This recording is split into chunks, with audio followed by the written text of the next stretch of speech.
അസ്സലാമലൈക്കും ഉമ്മമാരെ. നമുക്കൊരു ജ്യൂസ് ഉണ്ടാക്കിയാലോ?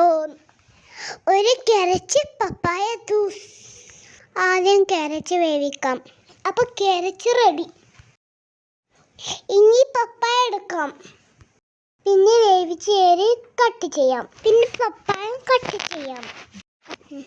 ഇതെല്ലാം നമുക്ക് മിക്സിയിലേക്കിടാം.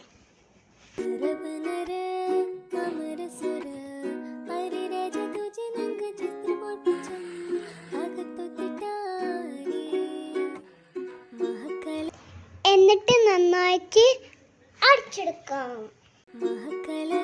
പിന്നെ അതിലേക്ക് പാലൊഴിക്കാം.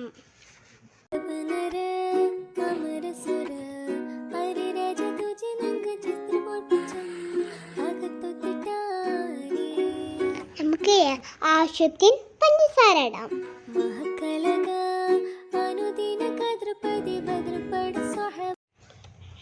ഇതെല്ലാം പതിനഞ്ച് വച്ച് കൊടുക്കാം.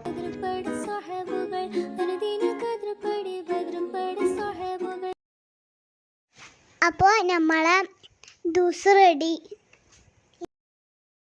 നല്ല എമ്മയുണ്ട്. എല്ലാവരും ഉണ്ടാക്കി നോക്കണേ.